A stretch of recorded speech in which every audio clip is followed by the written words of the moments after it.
Hey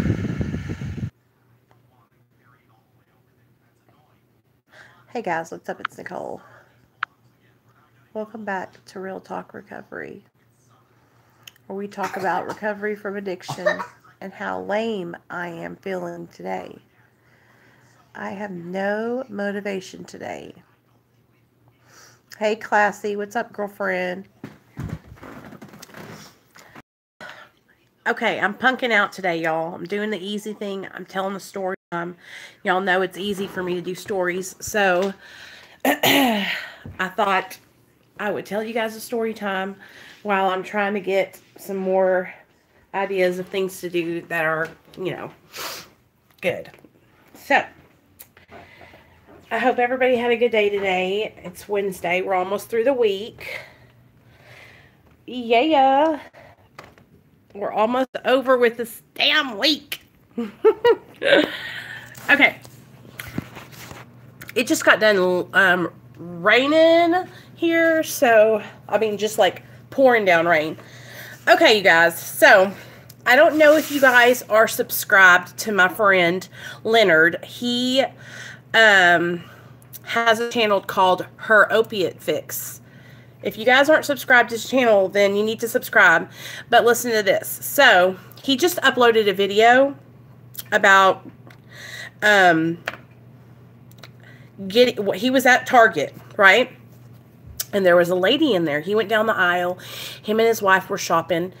And there was a lady down the aisle. And she was just stuffing stuff in her purse. I'm talking formula, clothes, makeup, all kinds of stuff like that.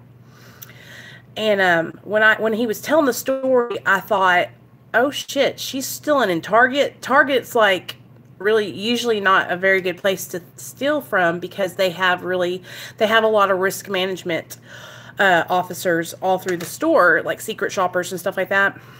But she was following him down all the aisles.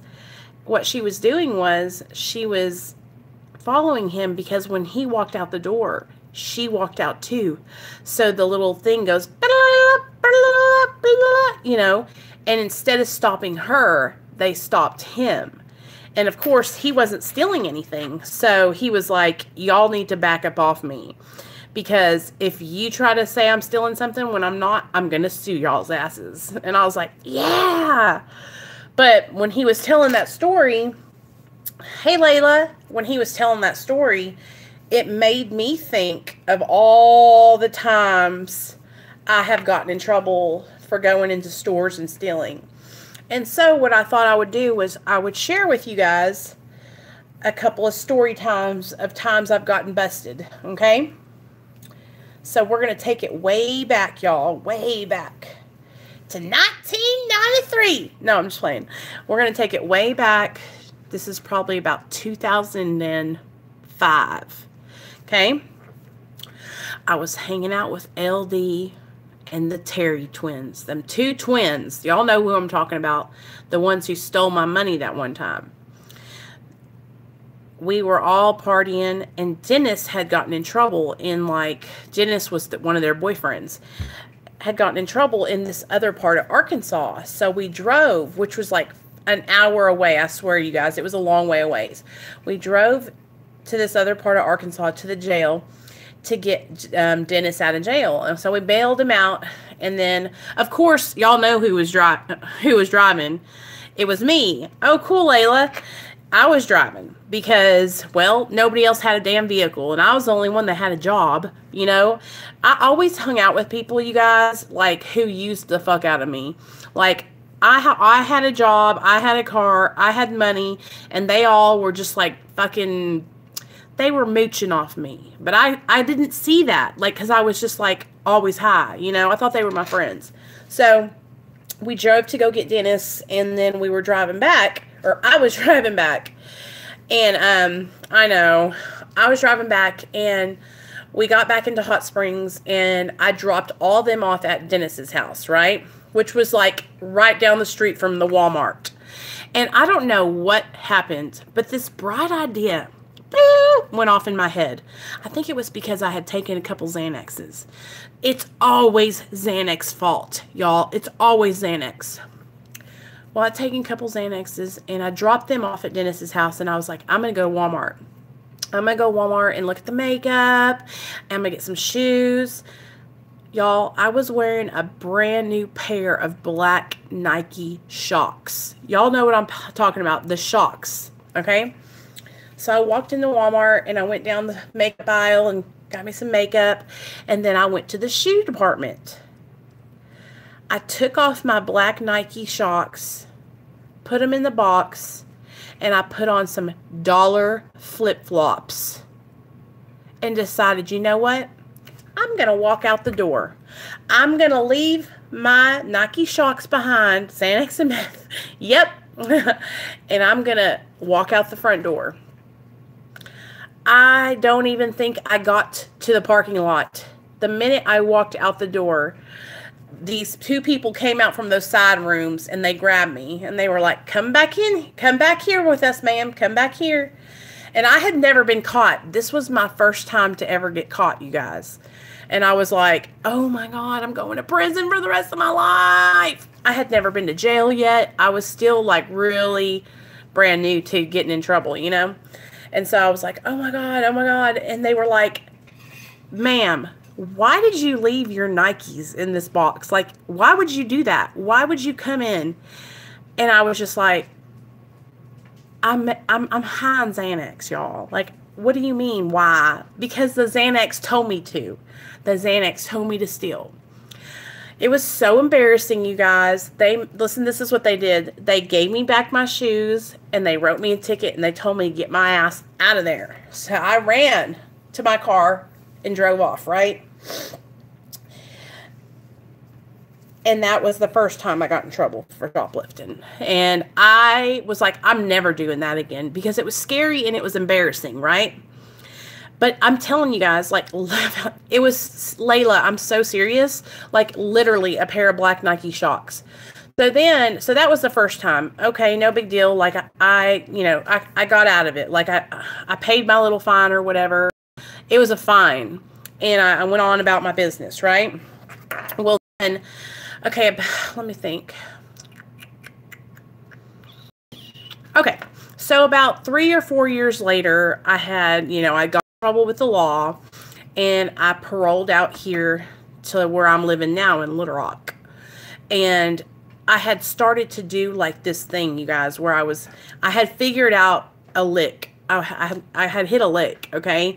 And what I had figured out is that on every Tuesday at Dillard's, they would have this truck delivered to the store with all the new products. And what I mean by that is all the Dooney and Burke purses, all the Lucky bags, all the Brahmin bags. These are like $200-$300 bags, Coach, all those bags. And the way they would do it was when they were unloading the truck, they wouldn't, because what they did when they get those purses is they would chain them to this thing, and you couldn't even pick them up and leave. So when we would get there on Tuesdays, they would have them all laying out everywhere, and they'd be trying to put the stickers on them, but it was like they didn't have enough employees to get it all out and get it locked down fast enough. So I figured out that if I was really quick and I just went in there and like put 3 on here, 3 on here, I could run out the front of the mall, exit. I probably did this like 5 times. Just run out the front door with these 6 purses on my arms. And I'm like, and whoever would be out there waiting for me to pick me up in the truck. I'm talking like 3 purses on this arm, 3 purses on this arm, and I'm like, and I'm running out the door. I probably did this like 5 times, you guys. And I would go straight to my dope man's house and be like, look. Or I would pick the purses that I would want to keep, and I would wear them for a couple of weeks, and then I would trade them. Because they were like hundreds of dollars worth of purses, y'all. Well, I had this great idea after me and Neil had been out. We had went and got some Xanax. And I was like, hey, it's Wednesday, but I bet there's some purses I can get, right?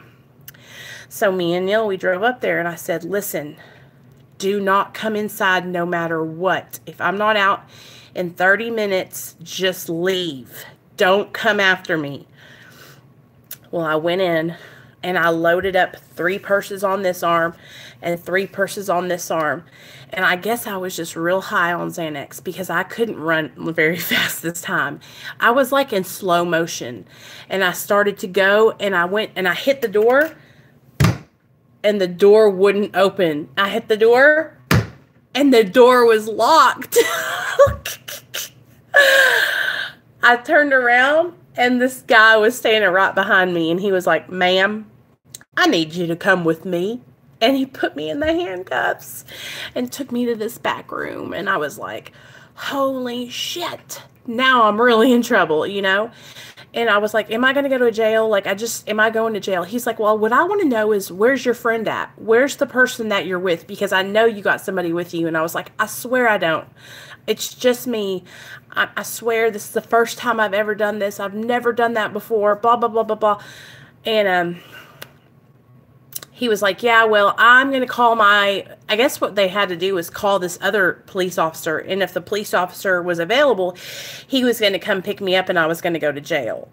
Well, he kept calling this dude and he didn't come. So he just let me go, you guys. But he took down all my information. I didn't have an ID. I didn't have anything. I could have gave him any name, but my dumb ass gives him my name. And so I got charged with that shit. And I had to pay thousands of dollars in fines. I had to go to court. It was horrible. It costed me so much money, y'all. And I had to go to the 2 shoplifting classes, like classes where they teach you that it's not right to steal. And I will never do it again. Like, after that time I got caught, I quit. I was like, this is it. This is not for me.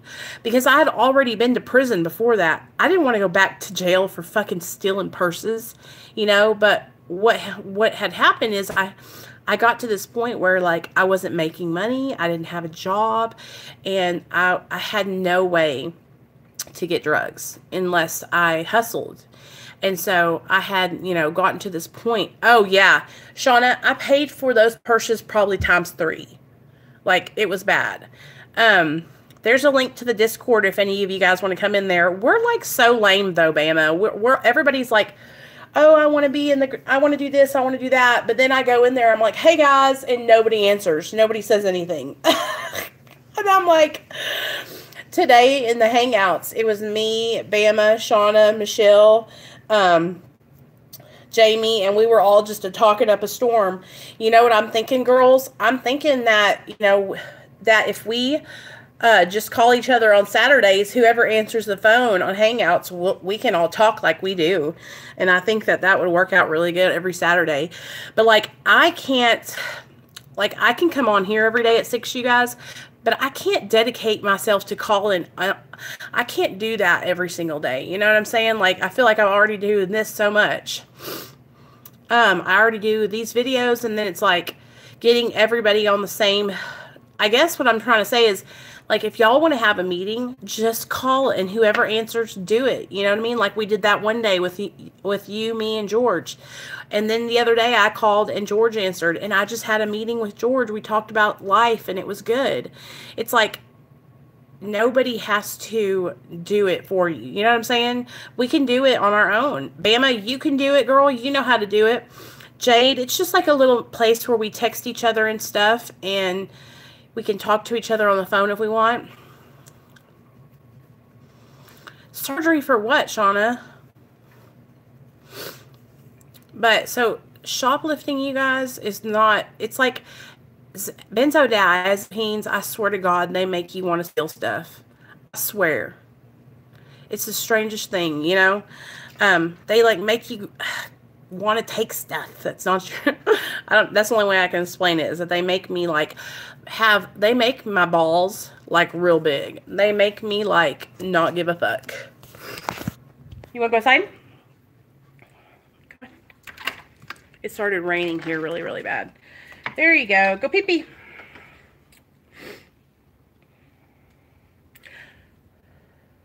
I've been watching, so I know you guys saw, Yeah, and so that's what it is. And it's like a lot of us girls have, like I said, a lot of us have kids. And so, like, I'm at work during the day, and then I come home and I do this in the evening with you guys. And then, like, the rest of the time, I'm running around with my son. Y'all hear him. I mean, like, he's usually on a video with me because that's how much he's, like, he has to be with me all the time. You know how it is. He's young. But, so it's hard to say, okay, let's do this. I am.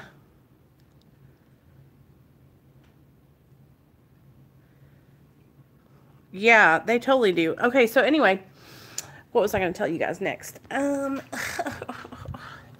Oh, yeah, that's what I was going to talk to you guys about. So did you guys see my video about, I know you are, about the video before this one about Eugenia Cooney? So if any of you guys watch this girl, her name is Eugenia Cooney. If you don't watch her, I want you to go over to her channel and look at her. You will literally cry. This girl is so sick with the disease, y'all. She's got to have anorexia. It's got to be anorexia. Oh, Shauna, okay, she needs help. It's awful. Yes. So I was in a live stream today called Real Stream Live or Real Stream, something like that. Real Stream News, right? That's the thing, though, XC Trail. She acts like she's healthy because in her mind, she probably thinks she is. She probably doesn't think that she looks bad because that's what the disease of that anorexia does. It makes you like, she has, it's like this addiction to controlling the food that goes in your body, and like, it's like harming yourself. I heard it, I was watching this guy, his channel's called Rep Zion. He was saying it's like a sneaky way of self-harm because, you know, like you're not cutting yourself, but you're like starving yourself. Right. Addiction does the same thing. And so I was watching some videos about her, and I was like, you know how everybody tells, like whenever we were in our active addiction, our friends or our family members will be like, you know, or other people will say, you need to get a hold of Nicole and make her go to treatment. Or you need to get a hold of her and take that needle out of her arm and slap some sense into her. And it's like, you guys, no one can change the way we act unless we want to change. Nobody can get us sober unless we want to get sober. Just like with anorexia. I think even if a person is forced into treatment, like hospital rehabilitation, I even think then, like, they would have to forcibly hook her up to, like, tubes and stuff going down her throat and in her stomach for her to get nutrients in her body. Because if she doesn't want to eat, she don't have to eat. She can not eat. And so if she's not willing to try and save her own life, then she's going to die. No, girl, she is smaller now, Shauna. She is smaller than she was a year ago. She is like probably 50 pounds.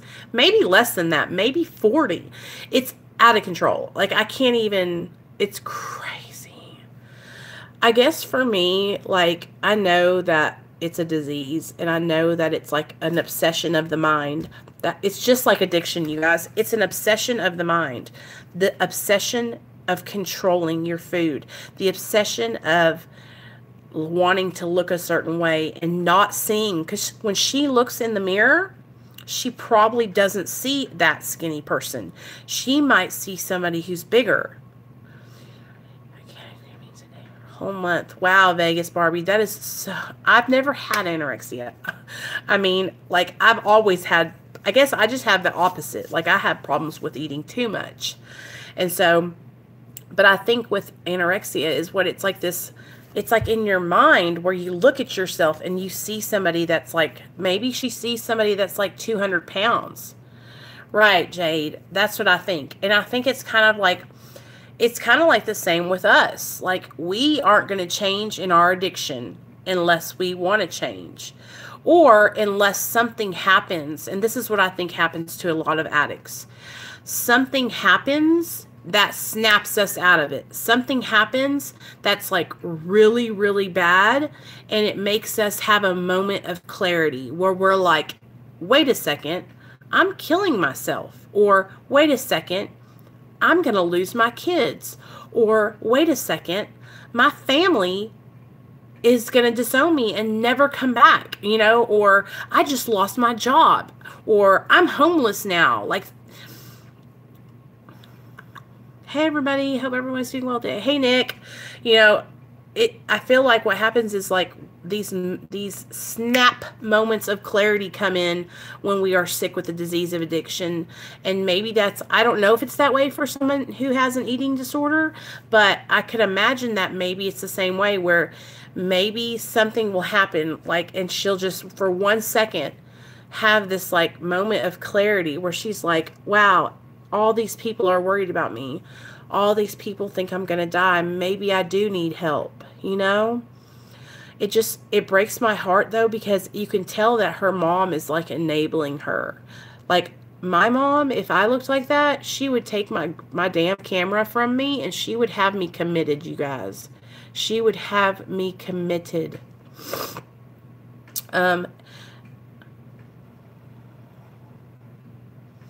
That's what we have to do, is we have to, if we really love somebody, enabling someone to death is not loving them. You know what I'm saying? So you're basically just helping them die. If we love somebody, then we're going to tell them what they don't want to hear. We're going to be honest with them, and we're going to help them, you know? Bama, they tried to ask about her weight and make names like please eat and we'll donate under those names. She just says thanks and keeps on. I know, Shauna. It's like deflection, deflection, deflection. That's what a lot of people will do, though. It's like, I guess I was the same way. Like, I try not to, like, right now I'm not judging her or anything like that. Like, I can imagine that she must be very sick in her mind to not realize or to think that what she looks like is okay. You know what I'm saying? Like, her mind must be so distorted that she cannot see that she looks like she's dying.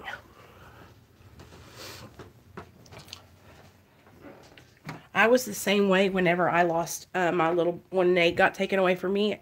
It scared me straight. It scared me into getting help.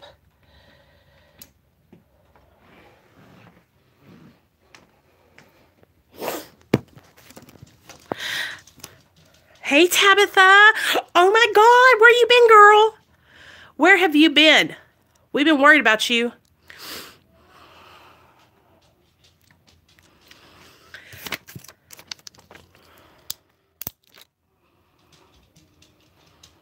Oh, my gosh. I'm being stupid. These are like little gems. I'm glad you're okay, girl. Everybody's been asking about you. Hey, baby, you want to take a shower? Wait. Do you like my earrings? You want to put some on, too? Not earrings. How about a nose ring? Those are not earrings. You want me to put a nose ring on you?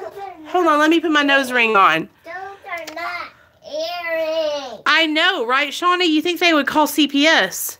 Oh, there's my nose ring. Those are not earrings. Look at my earrings, you guys. Those are not earrings. Okay, here, you want to put them on? I got them too. When I was first started to date, you guys. Mommy. Yeah, come here. Can I tell you something? What? Does this wiping you off clean you? No, you need to take a bath, stinky butt. Can I take a bath? Yes, let's get you bath ready. Okay, come on.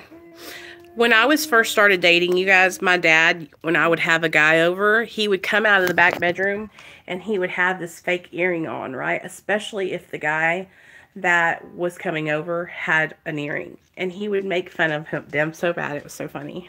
My mom put me in a treatment facility and they will... Oh, Vegas, that's so scary. That's what I was thinking. Like, you would have to be forced to eat, which, I mean, I guess, and that would be a good thing, you know, because at least you get some food in dinner. Okay, buddy, let's get you that in the bath time.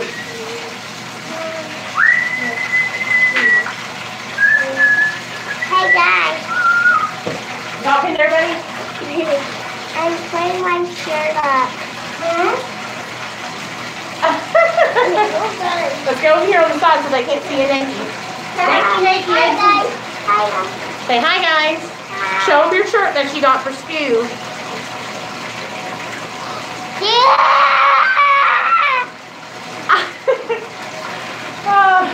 Okay, baby. Let me make sure it's not too cold. Oh, perfect. Perfect. Don't you show them your testicles. Chesticles, testicles, wallet, and watch. No, I'm going. no, don't show them your testicles. They don't need to see that. No, what? Sit down right there, boy. Sit down. Why do you do that? Lift up your leg. Take off your socks. How you walk up? What are you doing? What are you doing? Nate, come on. Nathaniel. Take this. Oh, get me off, boy. You're so silly. Whoa. Don't fall. Lord have mercy on my soul. Go and look. Ah! They're not looking at you, boy. Mercy. Okay, guys. I gotta get Nate in the bath. I'm sorry. I'm gonna wash him and then I'll come back on a little later, okay? I hope y'all have a good night. I'll see you back in about 30 minutes.